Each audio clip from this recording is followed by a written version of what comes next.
Hello guys, બહુ દિવસ પછી આપણો વિડીયો આજે ઉતારી રહ્યું ને આપણે બહાર ફરવા આવ્યા છે. કાં જ ફરવા આવ્યા આપણે? સ્થિનેશ્વર મહાદેવ મંદિર આવ્યા છે આપણે દર્શન કરવા ભગવાનના.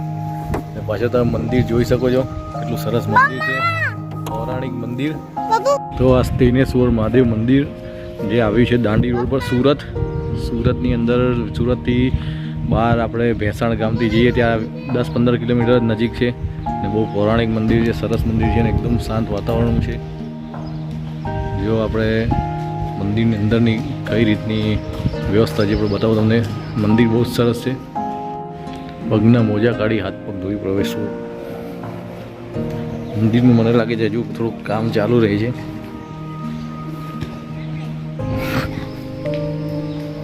સ્થિનેશ્વર મહાદેવ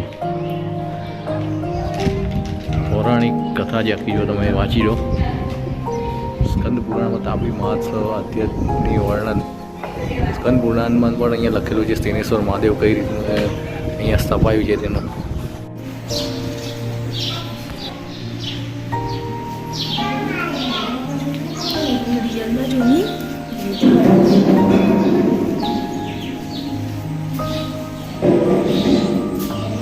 આજે એટલા નંદી ભગવાન.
સ્થિનેશ્વર મહાદેવ મંદિર 15,05,33,126 વર્ષ જૂનું છે અને આ મંદિરની બધી જગ્યા પર લોકવાહિકા પણ છે. તમે સ્કંદ પુરાણમાં પણ આનો તમે ઉલ્લેખ છે, તમે જોઈ શકો છો. સ્કંદ પુરાણની અંદર પણ છે અને આની લોકવાહિકા એવી છે કે જ્યારે દેવો અને અસુરો વચ્ચે સમુદ્ર મંથન થયું હતું, જે સમુદ્ર મંથનની અંદર જે અમૃત કળશ નીકળ્યું હતું, એ અમૃત કળશના 4 ટીપા અલગ અલગ છાંટા પડ્યા હતા. તે હરિદ્વાર છે, પ્રયાગરાજ છે અને નાસિક છે અને બધી જગ્યા પર જે પડ્યા હતા એ સમુદ્ર મંથન થયું હતું. એ જ જગ્યા ઉપર સમુદ્ર મંથન વખતે જે અમૃત બહાર નીકળ્યું હતું, ધન્વંતરી દેવી બહાર આવ્યા હતા.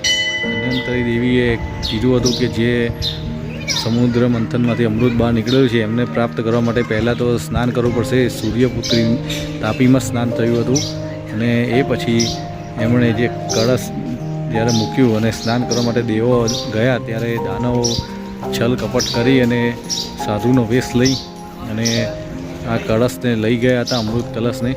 ત્યારે એમાં અહીંયા જે દેવો હતા એમણે સ્થિનેશ્વર મહાદેવ કરીને અહીંયા શિવલિંગ છે એમને પ્રગટ કર્યા હતા. સ્થિનેશ્વર, સ્થેન એટલે ચોરી કરવું ને ઈશ્વર, સ્થેન અને ઈશ્વર એટલે સ્થિનેશ્વર મહાદેવ.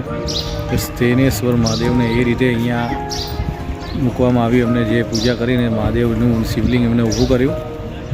એ રીતનું આ બહુ પૌરાણિક મંદિર છે. એટલે તમે વિચાર કરો કે કેટલું બધું જૂનું મંદિર છે. આવ્યું મેં ડોગીને છે ને એક ચોકલેટ ખવડાવી તો છે ને એક ચોકલેટ ખાઈ લો, બીજી ખવડાવી, બીજી પણ ખાઈ ગયો.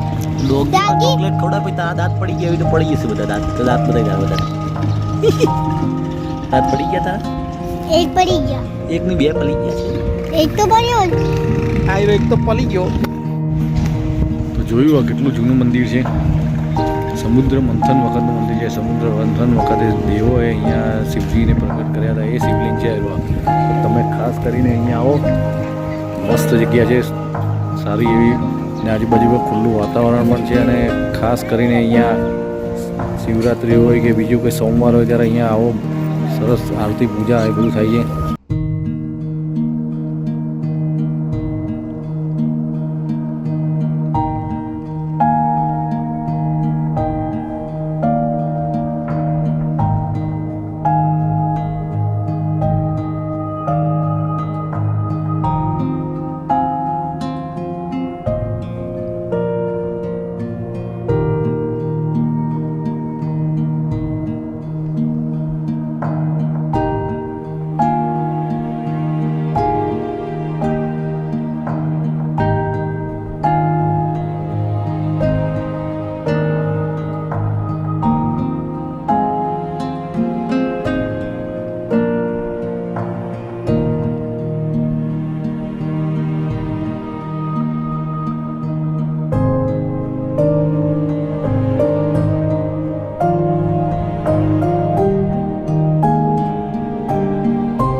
પાછા કંઈક નવા સ્થળે જઈશું અને વિડીયો બનાવીશું. ત્યાં સુધી હર હર મહાદેવ, શિવ શંકર.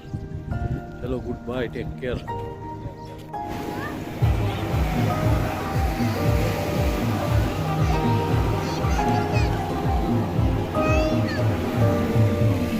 દિનેશ્વર મહાદેવથી અમે લોકો નજીકમાં જ અડધો કલાકની અંદર જ આવી ગયા દાંડી બીચ.